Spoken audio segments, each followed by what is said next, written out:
mais difíceis durante a semana é fazer as perguntas para as crianças. Meu Deus, como é difícil. Abra sua Bíblia em Atos, capítulo 13. Atos, capítulo 13.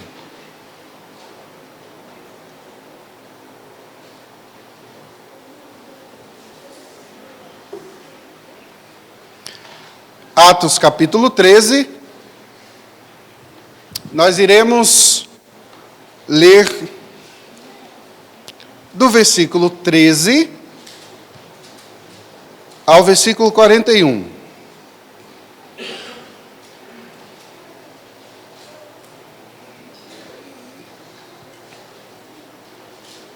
Atos 13, de 13 a 41. Peço a você que acompanhe visualmente.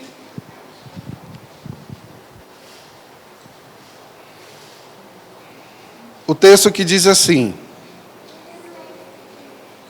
E navegando de Pafos, Paulo e seus companheiros dirigiram-se a Perge da Panfilha. João, porém, apartando-se deles, voltou para Jerusalém. Mas eles, atravessando de Perge para Antioquia da Pisídia, indo num sábado à sinagoga, assentaram-se. Depois da leitura da lei e dos profetas, os chefes da sinagoga mandaram dizer-lhes: Irmãos, se tendes alguma palavra de exortação para o povo, dizei-a.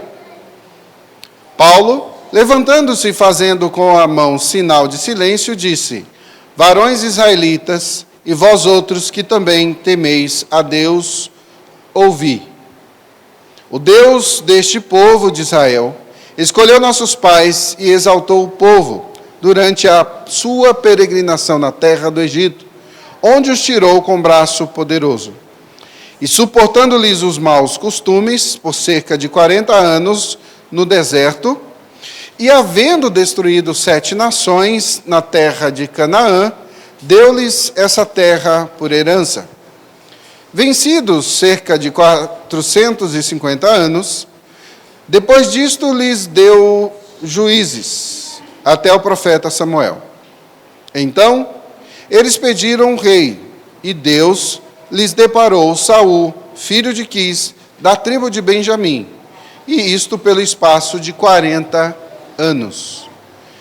E tendo tirado a este, levantou-lhes o rei Davi, do qual também, dando testemunho, disse: Achei Davi, filho de Jessé, homem segundo o meu coração, que fará toda a minha vontade. Da descendência deste, conforme a promessa, trouxe Deus a Israel o Salvador, que é Jesus. Havendo João primeiro pregado a todo o povo de Israel, antes da manifestação dele,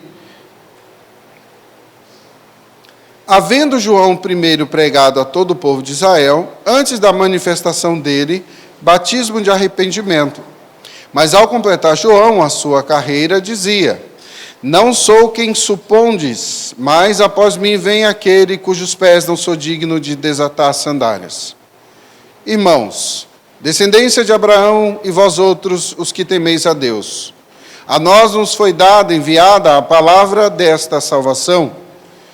Pois os que habitavam em Jerusalém, as suas autoridades, não conhecendo Jesus, nem os ensinos dos profetas que se leem todos os sábados, quando o condenaram, cumpriram as profecias. E embora não achasse nenhuma causa de morte, pediram a Pilatos que ele fosse morto. Depois de cumprirem tudo o que a respeito dele estava escrito, tirando-o do madeiro, puseram-no em um túmulo. Mas Deus o ressuscitou dentre os mortos, e foi visto muitos dias pelos que com ele subiram da Galiléia para Jerusalém, os quais são agora suas testemunhas perante o povo.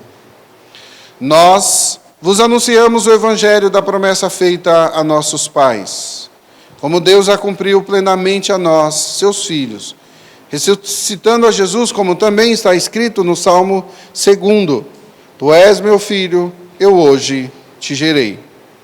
E que Deus o ressuscitou dentre os mortos, para que jamais voltasse à corrupção. Dessa maneira o disse: E cumprirei a vosso favor as santas e fiéis promessas feitas a Davi. Por isso também diz em outro salmo: não permitirás que o teu santo veja a corrupção. Porque, na verdade, tendo Davi servido a sua própria geração, conforme o desígnio de Deus, adormeceu, foi para junto de seus pais e viu corrupção. Porém, aquele a quem Deus ressuscitou não viu corrupção. Tomai, pois, irmãos, conhecimento de que se vos anuncia a remissão de pecados por intermédio deste. E por meio dele, todo o que crê é justificado de todas as coisas das quais vós não pudestes ser justificados pela lei de Moisés. Notai, pois, que não vos sobrevenha o que está dito nos profetas. Vede, ó desprezadores, maravilhai-vos e desvanecei, porque eu realizo em vossos dias obra tal que não crereis, se alguém vos-la contar. Santíssimo Deus, bendito seja o teu nome, hoje e para todos sempre. Neste momento sublime, mais uma vez, suplicamos que fales conosco, que nos ajude, Senhor, na árdua tarefa de prestar atenção, na difícil tarefa, Senhor, de focar no que está sendo dito, porque o que está sendo aqui repetido é a tua palavra, e ela, Senhor, é o que de fato pode mudar e transformar a vida de todos. Ela, Senhor, é salvação para todo aquele que nela crê. Suplicamos, ó Deus, em nome de Jesus, fica conosco, fala conosco. Amém. Queridos, mais uma vez, trazemos uma ressalva quanto às propagandas inefáveis dos nossos dias. Eu explico. Nesses dias, muitas fórmulas para fazer a igreja crescer têm sido cada vez mais anunciada, cada vez mais propagada. Eu não sei vocês, mas devido provavelmente ao que se curte no Instagram, a gente sabe que o tal do algoritmo manda mais coisas para a gente. Quanto mais a gente assiste, mais ele manda. E indica produtos e postagens da mesma direção. E algum tempo atrás, eu estava ouvindo e vendo muitos pregadores falando a respeito de muitas coisas. E começaram a surgir muitas propagandas para mim. Por exemplo, um rapaz que eu seguia, e obviamente deixei de seguir por essa insistência horrorosa dessas propagandas, anunciava o seguinte: faça a sua igreja crescer. Nós temos aqui 10 passos para você treinar e você fazer com que a sua igreja avance. Ou postagens e mensagens do tipo: 7 motivos pelos quais sua igreja não cresce. Obviamente, se tem 7 motivos pelos quais ela não cresce, ele proporá 7 motivos para que ela cresça, não é? E isso a gente bem sabe que é uma estratégia de marketing para vender um produto. É bem sabido também que o tráfego, o anúncio nas redes sociais funcionam. Isso é fato, funcionam. Qualquer produto que você colocar lá, e se você pagar bem, você vai conseguir vender e, de certa forma, trabalhando nas linhas corretas, você vai ter retorno. É interessante a gente pensar como as pessoas transformaram a igreja num produto da mesma forma. Como a gente ouve listas e cada vez mais listas infindáveis de como resolver os problemas da igreja. Mas é difícil a gente ver postagens assim: resolva o problema da sua igreja pregando o evangelho. Resolva o problema da sua igreja, dos seus irmãos, do pecado que há na igreja, anunciando a Cristo. Dificilmente você vai ouvir: pregue a condenação eterna, que a sua igreja vai crescer. Por que será que isso não acontece? Quais motivos? E é claro, queridos, que no topo dessa lista está o espantar de pessoas quando se apresenta uma mensagem que não é tão palatável, uma mensagem que não é tão confortável aos ouvidos. Os especialistas, por exemplo, de marketing, ou agora, de branding, se você não sabe o que é isso, pesquise depois, não é? Mas eu te dou uma palhinha aqui. Branding é a imagem da sua empresa, a imagem da sua igreja. Não é? Por exemplo, eu fui exortado que quando as pessoas chegarem na minha igreja, tem que ter um ambiente com uma musiquinha de fundo, agradável, para que todos se sintam bem.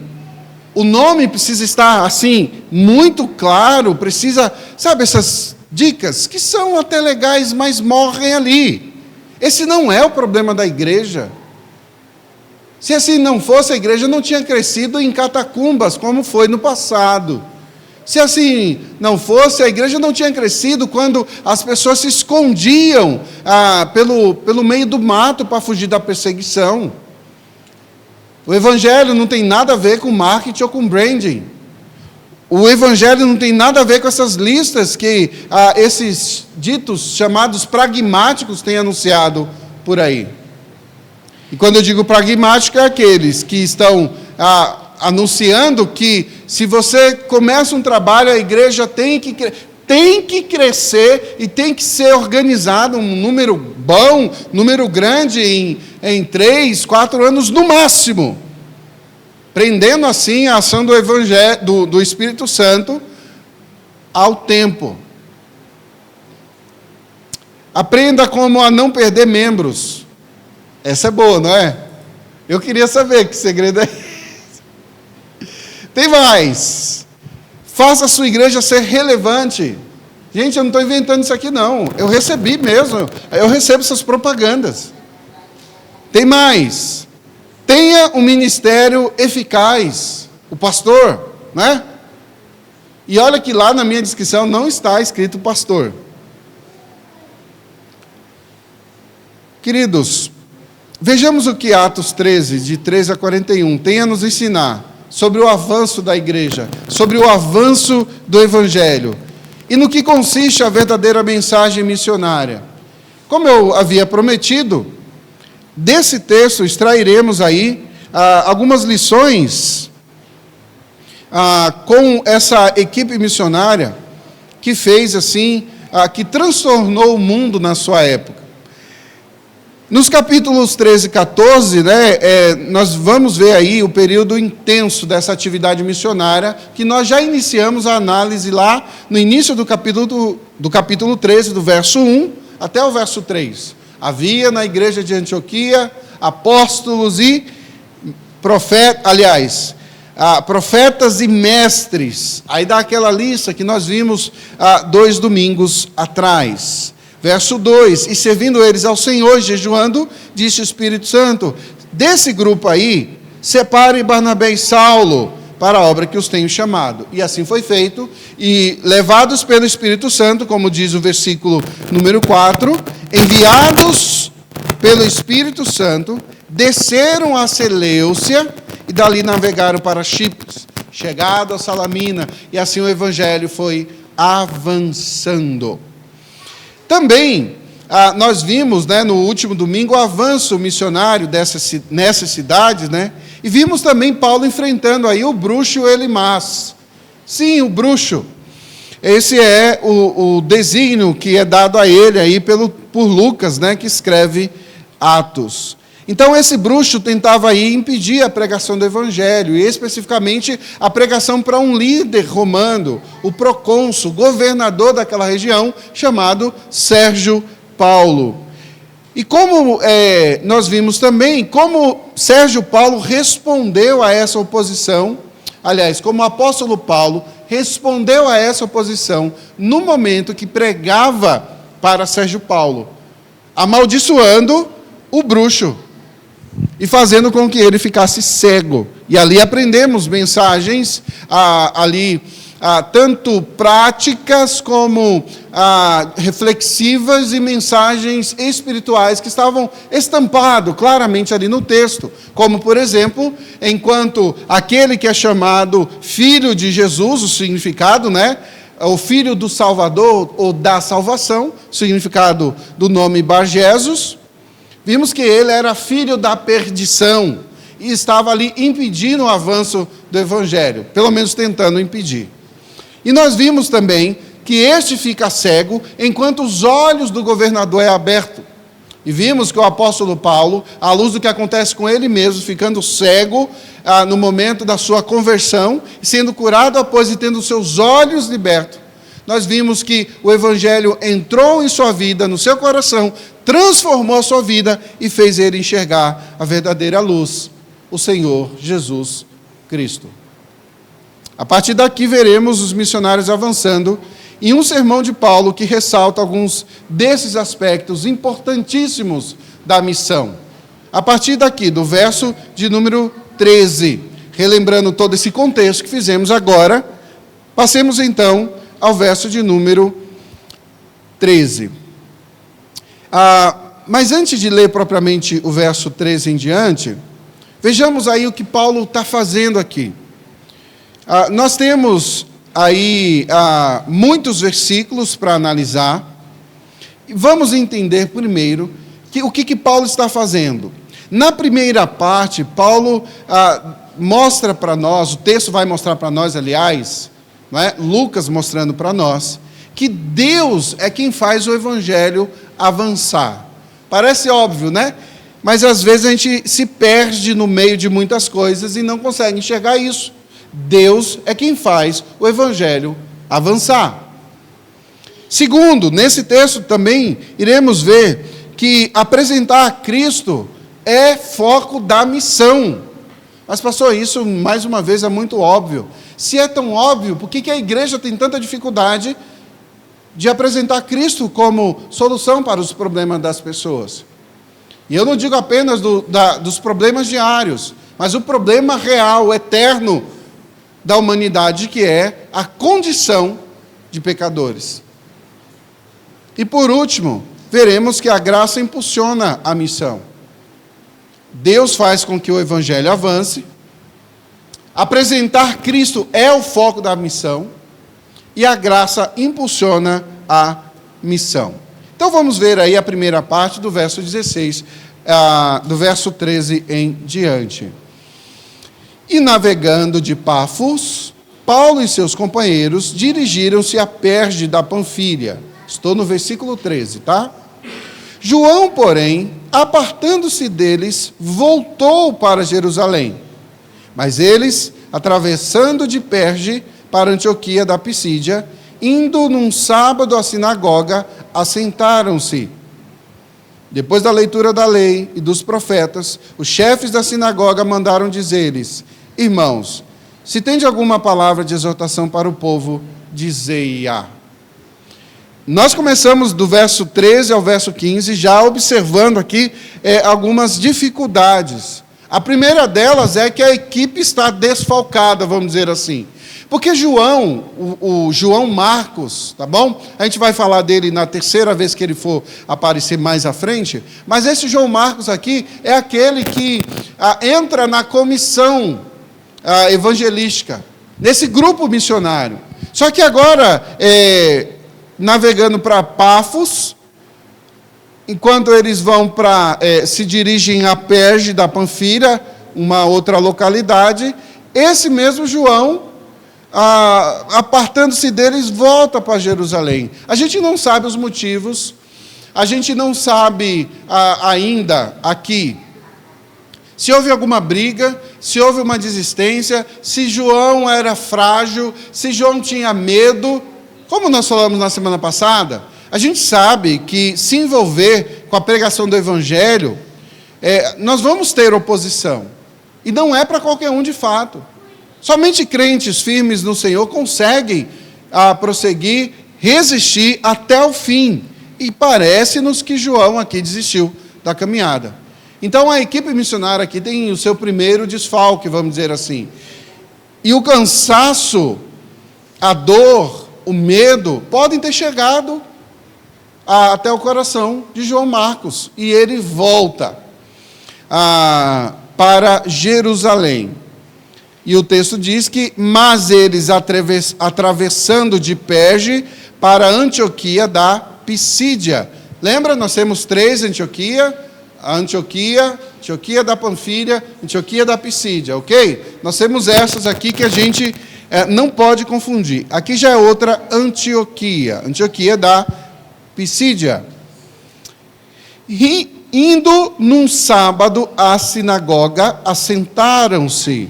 Lembra daquela estratégia? O grupo avança. Quando ele vai para uma determinada cidade, o primeiro lugar que eles vão é uma sinagoga. E ali se assentam e começam a pregar o evangelho. Então é isso que está acontecendo aqui. João Marcos fica para trás, eles chegam naquela cidade, vão direto para a sinagoga, e lá na sinagoga eles se assentam. Mas mal dá tempo de sentar. Por quê? Porque eles são, o verso 15, depois da leitura e dos profetas, os chefes da sinagoga mandaram dizer-lhes: irmãos, se tende alguma palavra de exortação para o povo, dizei-a. Então, mal eles chegam, né? Eles estão ali se preparando para participar do culto, vamos dizer assim, e após a leitura da lei dos profetas, eles são chamados a anunciar, a trazer uma palavra de exortação para o povo. Não confunda exortação apenas como bronca, tá? Exortação também pode ser uma palavra de conforto e de consolo.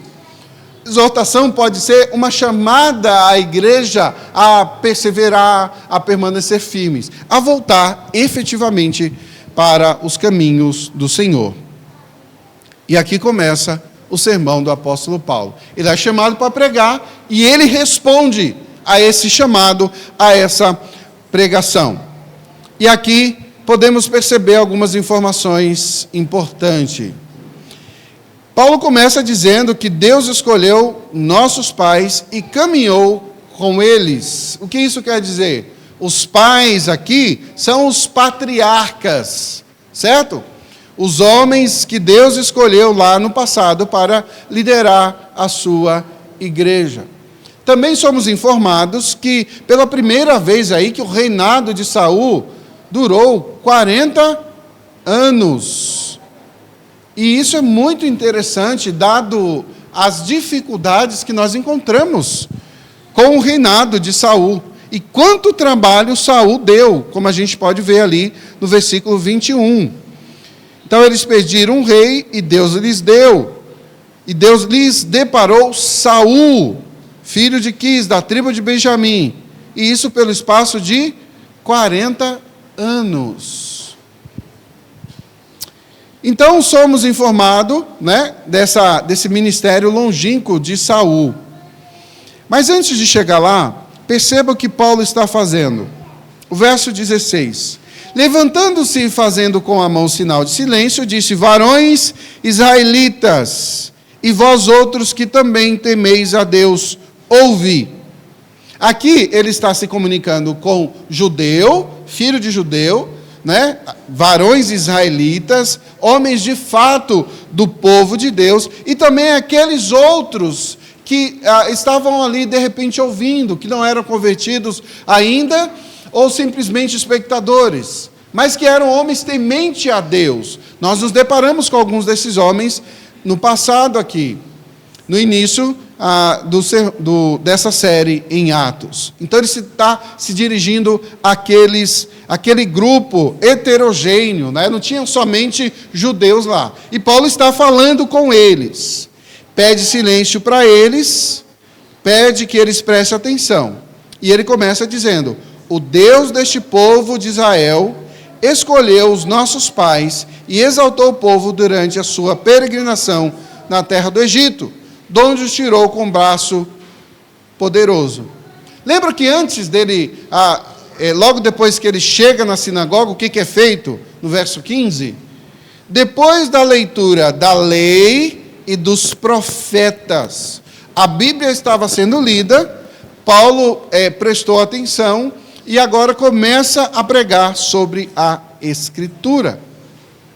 E aqui nós somos, logo depois de apresentado os reis, são apresentados, agora é apresentado o rei Davi. Preste atenção aí, que somos informados aí, que Davi era um homem, segundo o coração de Deus.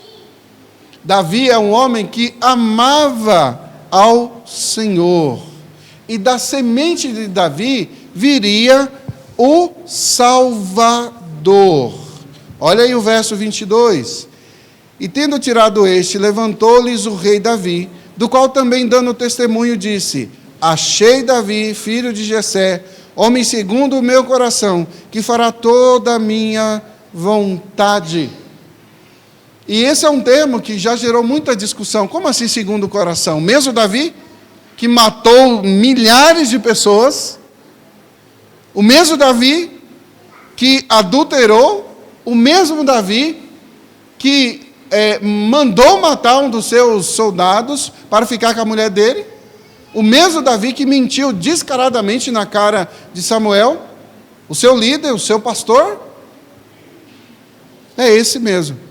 Mostrando que da raiz de Davi, da raiz pecaminosa, de um grupo de homens pecaminosos, dessa raiz viria um homem que seria o rei por excelência. O rei que Davi não foi, este rei que viria da raiz dele, seria um rei por excelência. Jesus, o texto diz aí. Davi, verso 22, Davi, filho de Jessé, homem segundo o meu coração, que fará toda a minha vontade. 23, da descendência deste, ou seja, de Davi, conforme a promessa, trouxe Deus a Israel o Salvador, que é Jesus. Queridos, aqui há um impacto terrível na mente daqueles que estavam ouvindo. De duas formas, um impacto positivo e um impacto negativo. O impacto positivo daqueles que recebem a revelação da mensagem como, de fato, revelação transformadora e que vai converter aqueles ali presentes.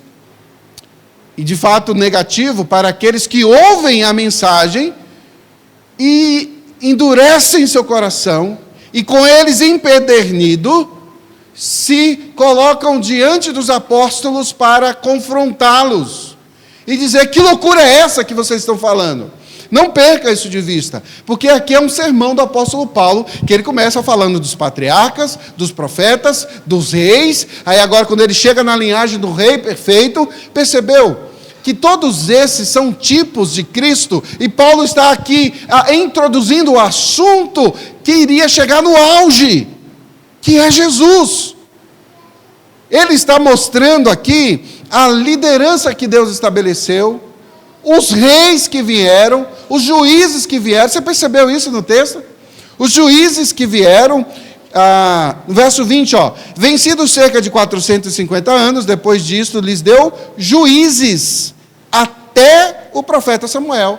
Quando chegou Samuel, Samuel foi atrás do rei. Por quê? O povo estava pedindo um rei para Deus. Não era suficiente a teocracia. Eles queriam uma monarquia.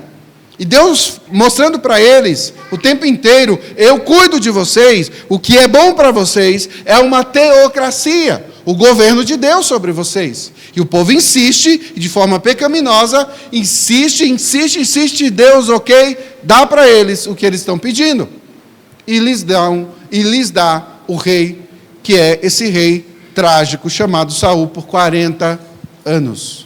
Em seguida vem um rei que agora é segundo o coração de Deus, e há uma promessa para esse rei e sobre esse rei. E há aqui uma expectativa de que esse rei fosse perfeito. E esse rei é melhor do que o anterior, mas não é perfeito. Mais uma vez, prefigurando o rei que haveria de vir. E da raiz dele vem este rei, este sacerdote, esse profeta, este Senhor e Salvador, que é conhecido por Jesus Cristo. Agora, tente imaginar. A mensagem aqui é muito clara. Ele está numa sinagoga de judeus que condenou Jesus, que mandou matar Jesus, e ele está falando de Jesus. E ele não está falando de Jesus apenas como um rabino, como um mestre, como um profeta. Perceba, o verso 23 aqui, queridos, é uma chave para a gente mudar aqui e ir em direção aqui, o centro da mensagem do apóstolo Paulo, verso 23. da descendência deste, conforme a promessa, Deus trouxe a Israel o Salvador. E ele poderia terminar ali, o Salvador. Mas ele deixa claro, o Salvador, Jesus Cristo. Que Salvador, que Jesus Cristo é esse? Verso 24. Havendo João primeiro pregado a todo o povo de Israel, antes da manifestação dele, João Batista agora, tá bom? Não confunda. João Marcos já foi, abandonou, se acovardou e voltou para Jerusalém. O verso 25. Mas ao completar João a sua carreira, dizia: não sou eu quem supondes, mas por mim vem aquele cujos pés não sou digno de desatar as sandálias. A gente já ouviu esse texto. Os evangelhos falam desse momento aqui, em que João se prostra diante de Jesus e diz: Senhor, como assim o Senhor vem a mim? Eu que tenho que ir até o Senhor. E ele diz para João: João, por ora assim tem que ser. Faça o que está escrito. Ou seja, eu preciso ser batizado para dar continuidade. E João batiza a Jesus, e a partir dali Jesus inicia o seu ministério. É disso que eles estão falando aqui. Sabe aquele Jesus aquele Messias que João Batista, que vocês davam de ombros, que vocês fizeram armadilhas, que vocês quiseram também matá-lo? Esse João Batista estava falando desse Jesus. Batizou esse Jesus. E esse Jesus é o Salvador. Verso 26. Irmãos, descendência de Abraão, e vós outros, os que temeis a Deus, a nós nos foi enviada a palavra desta salvação. Perceba que Paulo está usando aqui irmãos da descendência de Abraão. Ele está falando diretamente para os judeus. Irmãos, vocês que são da descendência de Abraão, nós que somos da família da fé, o povo escolhido de Deus, e vocês também que temeis a Deus. Para nós foi enviado essa mensagem de salvação. Verso 27.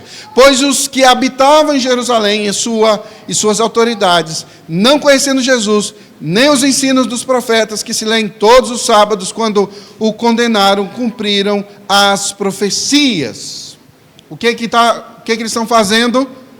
No verso 15, volte lá, verso 15. Depois da leitura da lei dos profetas,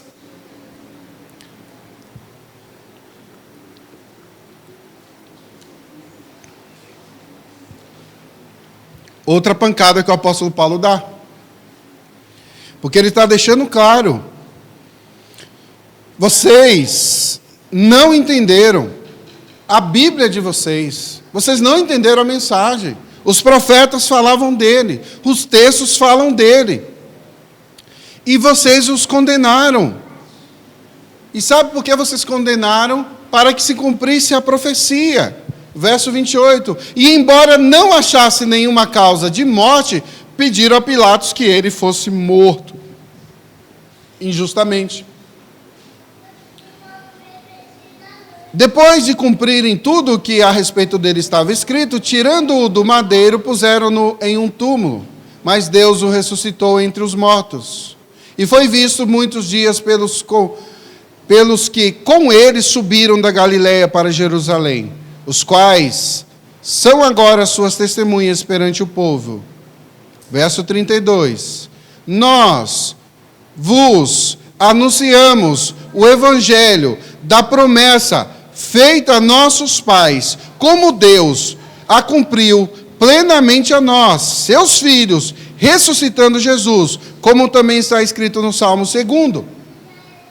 Eles não só dizem que Jesus é o Salvador, como agora eles provam através da Escritura. A Escritura falava a respeito de João Batista, que ia aplainar, arrumar o caminho para Jesus passar. João Batista fez isso, Jesus veio.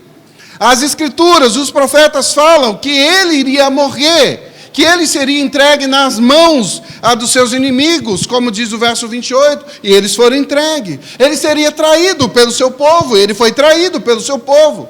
Depois se cumpriram, tudo a respeito dele estava escrito. Tirando-o do madeiro, Percebe que Paulo está esfregando na cara deles, assim, dizendo: irmãos, prestem bem atenção, é Jesus o Messias. Você consegue perceber que os profetas falavam dele e tudo o que falavam dele se cumpriu. E não acredite apenas em mim, mas muitas pessoas viram ele depois que ele ressuscitou. Como nós acabamos de ler agora há pouco aí. Aí o verso 32. Nós vos anunciamos o evangelho da promessa feita a nossos pais, como Deus a cumpriu plenamente a nós, seus filhos, ressuscitando, como também está escrito segundo o Salmo 2. Vocês não conseguem entender. Jesus era a promessa. Jesus foi promessa cumprida. Tudo que estava a respeito do Messias se cumpriu nele. Vocês não conseguem ver? E Paulo continua o sermão, verso 33. Como Deus a cumpriu plenamente a nós, seus filhos, ressuscitando a Jesus, como também está escrito no Salmo 2. E de fato está escrito lá, querido, Salmo 2. Tu és meu filho, eu hoje te gerei. E que Deus o ressuscitou dentre os mortos para que jamais voltasse à corrupção. Dessa maneira o disse: cumprirei a vosso favor as santas e fiéis promessas feitas a Davi. Por isso também diz em outro salmo. E ele vai comprovando os profetas, os salmos, mais escritura e mais escritura para provar os seus pontos. John Stott diz que nessa breve recapitulação da história de Israel, dos patriarcas, a monarquia, Paulo enfatiza a iniciativa da graça de Deus, pois ele é o sujeito de quase todos os verbos.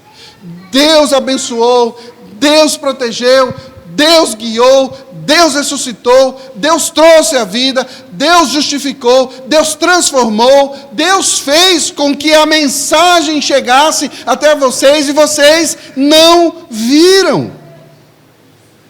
O sermão do apóstolo Paulo na sinagoga é uma síntese da história de Israel. É uma síntese do que Deus fez pelo povo e como o povo rejeitou a mensagem de Deus. Por isso, queridos, não tem marqueteiro no mundo que possa resolver esse problema. Que nós investamos assim, sabe, numa estrutura fantástica, com perfeição, com ar-condicionado, com porta que não quebra, com um microfone que não falha, com bancos cada vez mais assim confortáveis, sabe, com a melhor das estruturas. Se não tiver Jesus, todos nós estaremos indo para o inferno. A mensagem é sobre Jesus. Um apanhado da história de Israel, Paulo apresenta no início. A vida, a morte e a ressurreição de Jesus, Paulo apresenta no meio. E ele termina com a aplicação da mensagem do Evangelho, a mensagem de salvação. Irmãos, olhar para esse texto aqui e não ver como Deus é gracioso, é terrivelmente irresponsável da nossa parte. Nós vamos ver que daqui em diante, o apóstolo Paulo, na verdade, assim, do verso 23 até o final, quem é a estrela? Quem brilha aqui? Jesus. A imensa maioria dos versículos. Eu ia fazer isso no estudo do sermão e esqueci, eu vou fazer agora. Nós vamos contar aqui. E tomara que eu esteja certo. Preste atenção. Nós lemos do verso 13, até falar de Jesus. Verso 13, nós temos 1, 2, 3, 4, 5, 6, 7, 8, 9, 10 versículos. Até o verso 22. Nós temos 10 versículos. A partir do 23, é Jesus até o fim. Preste bem atenção. Verso 23. 1, 2, 3, 4, 5, 6, 7, 8, 9, 10, 11, 12, 13, 14, 15, 16, 17. 18 versículos para falar de Jesus. A ênfase é Jesus. O tempo inteiro, a mensagem de salvação é Jesus. Não adianta assumirmos uma postura de querer dar uma mensagem mais com água, com açúcar, não. Jesus morreu. Fomos nós que matamos Jesus. Preciso entender isso. Obviamente, tem alguns aspectos aqui que a gente precisa ressaltar. Por exemplo, verso de número 33 diz: Tu és meu filho, eu hoje te gerei. Não confunda com o aspecto de Cristo ter sido criado, tá bom? Essa é uma heresia que foi combatida no passado e a gente precisa deixar muito claro aqui, tá bom? O gerar aqui traz uma outra conotação, que nós iremos ver em breve. Mas a gente precisa pontuar que Cristo é eternamente gerado do Pai. Cristo tem a mesma essência do Pai. Cristo está presente em todos os momentos, desde antes da criação do mundo. Cristo sempre esteve lá. Tudo é sobre Jesus Cristo, absolutamente tudo. É por isso que Satanás tem feito com que o homem tente ser o tempo inteiro o protagonista da história. Que o homem seja colocado no pedestal mais alto da história. É por isso que grandes pensadores, ludibriados por Satanás e suas promessas, por poder e conhecimento, elevaram o racionalismo. Fizeram com que o homem fosse elevado a um status que ele não precisa de Deus. Porque Deus, segundo ele, religião, segundo ele, esse negócio todo de igreja, é tudo invencionice humana para se esconder das suas dores e das suas mazelas. A gente bem sabe que Deus traz o Senhor Jesus como o centro de tudo. E Paulo ressalta que Deus trouxe Jesus da linhagem de Davi. Paulo ressalta que Deus prometeu que Jesus viria. Paulo ressalta que Jesus andaria no nosso meio e ele andou. Paulo ressalta que Jesus subiria até o Calvário e ele subiu. Seria levado até a cruz e ele foi levado. Morreria ali e morreu. Ressuscitaria ao terceiro dia e ressuscitou. Queridos, a mensagem aqui é muito clara.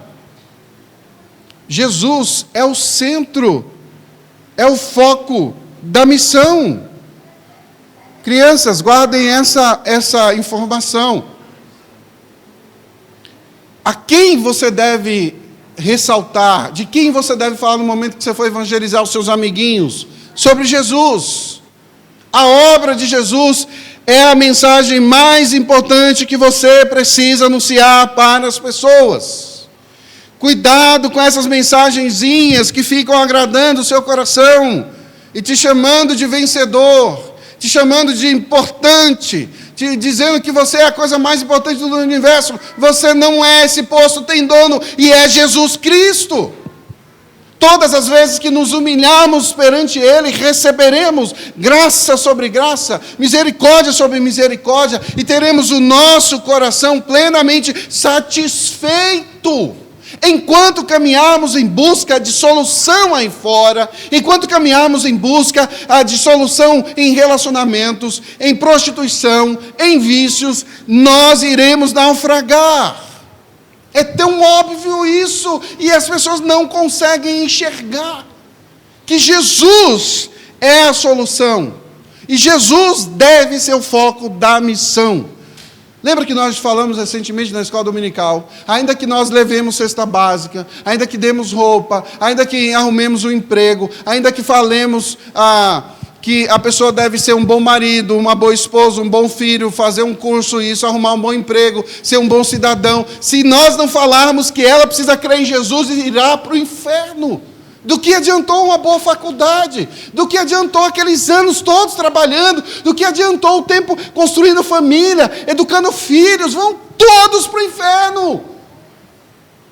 Gente, a mensagem é urgente. As pessoas não querem saber de Jesus. Por isso, o Senhor nos chama a sermos mensageiros de Jesus. Anunciar as boas novas de Jesus. Apresentar a pregação conforme o Evangelho requer que nós apresentemos, tendo Cristo Jesus como o centro dessa mensagem. Queridos, a morte de Jesus não foi um acidente. Jesus não foi pego de surpresa. Sabe, ele estava lá no jardim orando e de repente um dos seus discípulos trai ele, e ele é pego de surpresa lá por um batalhão inteiro lá que vai prender Jesus. E isso é tão difícil de trabalhar em nosso coração que o próprio Pedro queria impedir, saca da espada e vai para cima do soldado e tenta matar o soldado. Sim, porque quem acha que Pedro mirou na orelha do soldado lá está equivocado. Pedro mirou, foi no pescoço. E mais uma vez Deus, o Senhor Jesus, misericordiosamente impede Pedro, porque tinha planos para Pedro.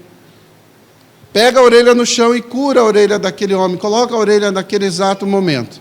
Não sabemos se ele, de fato, foi convertido e foi para o céu, mas ele teve a bênção de ter sua orelha colocada no lugar de volta. E como isso pode trazer confusão, como isso pode trazer, desvirtuar o foco da mensagem? Olha que coisa importante. Eles recebeu a orelha de volta. E o mesmo Jesus vai dizer um pouco antes, olha, é melhor que se tua mão direita faz você pecar, arranca e joga ela fora, queima ela, manda para qualquer lugar, porque é melhor você entrar no céu sem um braço, sem uma mão, e no caso dele, sem uma orelha, mas entrar no céu. Porque lá você vai ter o seu corpo transformado, do que você ter sua orelha de volta. Irmãos, quantas pessoas têm se perdido nisso? Buscado tantas coisas, até pessoas mais experientes, sabe? Perdidas em sonhos e realizações. Quantos homens aí do nosso meio estão perdidos? Aí chega aos 40, fica, o que eu fiz da vida? Para onde é que eu vou? Eu tenho que resolver isso, eu tenho que resolver aquilo. Querido, foque sua vida em Jesus. É fato, gente, isso acontece. A gente vê isso acontecendo repetidamente, sabe? Quando a gente chega aos 40, assim, 40 e poucos, os homens ficam assim. Fiz nada da vida. Não consegue ser grato a Deus porque tem uma família. Não consegue ser grato a Deus porque gerou filhos, quanto tantas pessoas sonham em ter filhos e não têm. Não consegue ser grato a Deus porque chegou aos 40, sendo que tantas pessoas morreram antes dos 20. E tantas pessoas morreram antes dos 20, sem Jesus. Quando os líderes judeus condenaram Jesus, eles cumpriram o plano de Deus. A Bíblia diz que o salário do pecado é a morte. Se o salário do pecado é a morte, Cristo recebeu este salário. Porque Cristo recebeu todo o nosso pecado nele. E morreu para que a nossa dívida fosse paga. Você consegue entender a importância disso? De que o que foi feito aqui e o que Paulo está ressaltando aqui é a obra de Jesus Cristo. E que a solução para quando você sair na segunda, para esse medo, essa incoerência muitas vezes de vida, de você não falar de Jesus para as pessoas, a solução é você falar de forma simples, é você apresentar Jesus, é você anunciar a obra salvífica de Cristo. É isso que Paulo está falando para a gente aqui, nesses 28 versículos que nós lemos, e todos os outros, a Escritura sempre vai apontar para Jesus. E nós chegamos na última parte aí, que a graça impulsiona a missão. Verso de número 35 diz: por isso também diz em outro salmo, não permitirás que o teu santo veja a corrupção. Porque na verdade, tendo Davi servido a sua própria geração, conforme o desígnio de Deus, adormeceu, foi para junto de seus pais e viu corrupção. Porém, aquele a quem Deus ressuscitou não viu corrupção. Deus ressuscita Jesus antes que o seu corpo seja entregue à corrupção. E a corrupção aqui é o ato final, o ato mortal do pecado, quando leva o corpo do ser humano à podridão total. Cristo morre e ressuscita no terceiro dia, trazendo assim a esperança de volta aos olhos daqueles que os viram. E trazendo ainda mais uma alegria sobre os nossos corações, que nos encaixamos na promessa em que Ele mesmo diz: bendito os que não viram e creram. Queridos, o efeito do sermão de Paulo na sinagoga foi tão impactante que surtiu, assim, efeitos imediatos. A mensagem da pregação de Paulo, centrada em Cristo, trouxe aspectos que nós deveríamos ressaltar e deveríamos apontar todas as vezes que pregássemos o Evangelho. Como assim? Perceba, os líderes da sinagoga pediram bis para o apóstolo Paulo. Ele terminou de pregar, e quando ele terminou, a mensagem foi tão impactante que eles disseram: você pode vir de novo? Você pode trazer essa mesma mensagem de novo? Você pode falar aos nossos corações, porque a gente não aguenta mais essa religiosidade, a gente não aguenta mais essa invencionice de teologia da prosperidade, a gente não aguenta mais essa baboseira de ficar te tratando como um bebezinho, de ficar ali minando você com seus pecados que você não larga, mas que você precisa ter atitudes positivistas para transformar a sua vida e ter um casamento melhor, um emprego melhor, um salário maior, e vai para o inferno com tudo isso. Fale, Paulo, fale mais desse Jesus, apresente mais, diga mais a respeito do que ele fez. É isso que o coração do crente deve sentir.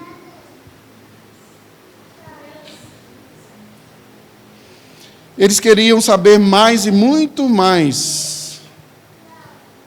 Muitos judeus, prosélitos, aqueles que se convertem, aqueles que estão ali, os simpatizantes da fé, eles foram persuadidos a perseverar na graça.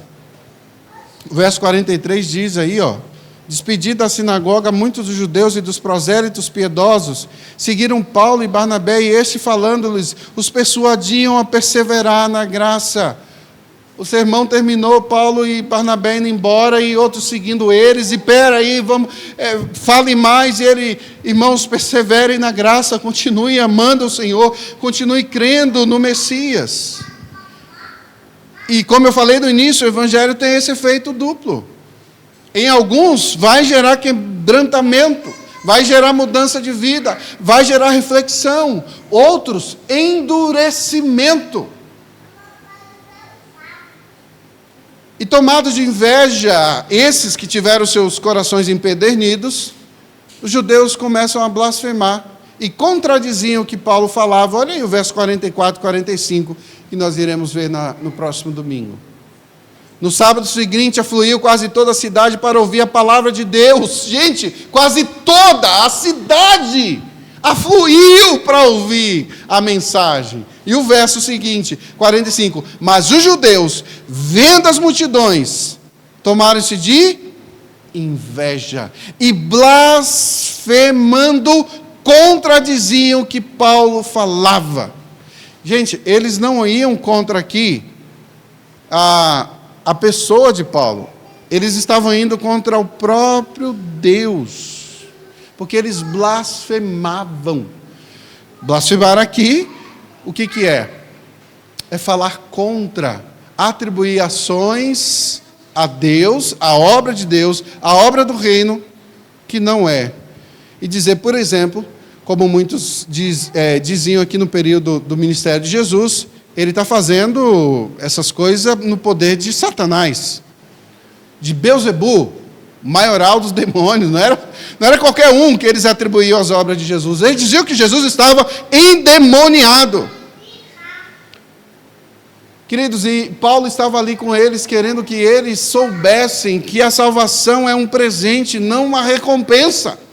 Consegue entender a diferença? Você sabe a diferença disso? A diferença entre presente e recompensa? Presente você recebe gratuitamente, sem merecer. Recompensa você merece. O céu Nunca foi uma recompensa para nós. O céu é uma dádiva, um presente de Deus. É isso que o apóstolo Paulo está ensinando. E a graça que nos foi instrumentalizada pela fé, que foi impressa em nossos corações. Não a fé na fé. Não a fé que eu vejo que essa caixa existe, isso é fé.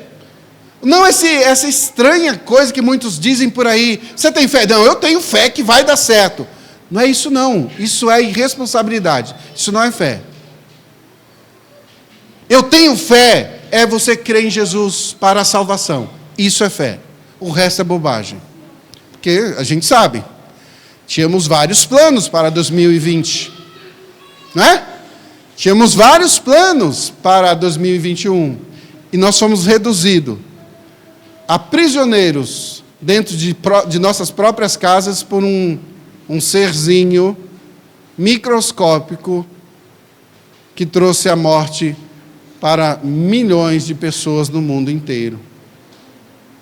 Você tem fé que o ano de 2020 vai ser o ano da vitória? Vai nessa. Que de vitória em vitória dessas profetadas aí, o mínimo que você vai encontrar é dor, decepção, amargura, falta de fé, desesperança. Em pouco tempo, você está desistindo desse negócio chamado igreja. Porque você vai ficar desanimado, porque nada do que prometeram se cumpre, porque não está baseado na Escritura.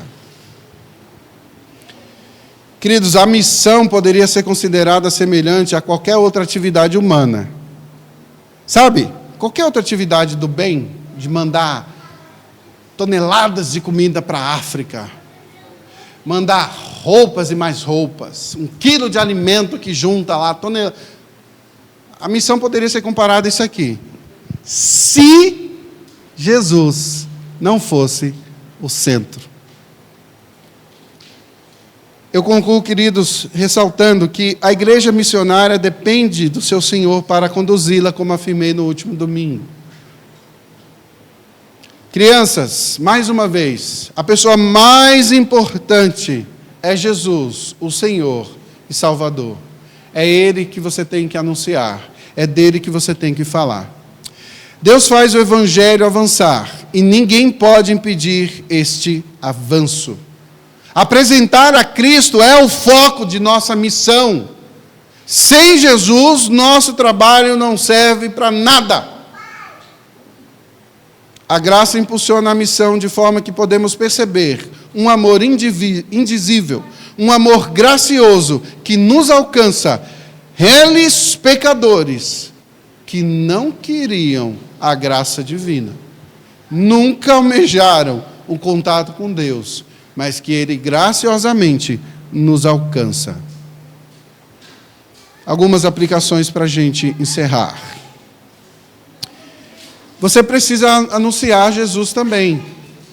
O apóstolo Paulo e Barnabé fizeram isso aqui. Aqui nós percebemos a transição da liderança do apóstolo Paulo. O apóstolo Paulo assume o protagonismo aqui das missões evangelísticas. Nós vamos perceber aqui que o texto vai dizer, Saulo, este também conhecido como Paulo. A partir dali, o apóstolo Paulo assume a liderança e ele vai trabalhando cada vez mais. Atos vai falar o tempo inteiro. Perceba ali, a partir do 44, no título, né?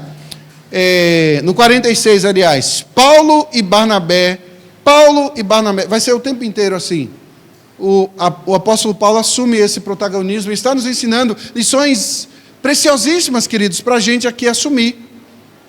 Você também deve anunciar o Evangelho. Devemos começar ajudando as pessoas a ver que Jesus é o único que eles têm procurado por toda a sua vida. Sabe aquela ideia de qual o sentido da minha vida? Por que eu devo fazer isso ou aquilo? A Escritura vai dizer, para a glória de Deus. Nós procuramos significado e propósito na vida. Gostaríamos de um novo começo para escapar da dor, do passado, das amarguras.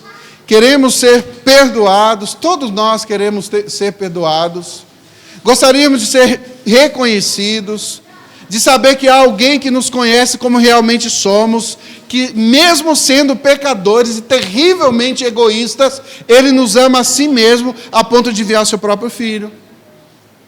Seja ferramenta de Deus para que o Evangelho avance. Deixe de ser omisso. Fale de Jesus para as pessoas. Apresente Cristo e somente Cristo. Seja grato a Deus por você ser alvo da graça dEle. Sabe como é que você responde a Deus? Falando de Jesus para as pessoas. E que Deus assim nos abençoe. Curve sua cabeça mais uma vez e vamos orar.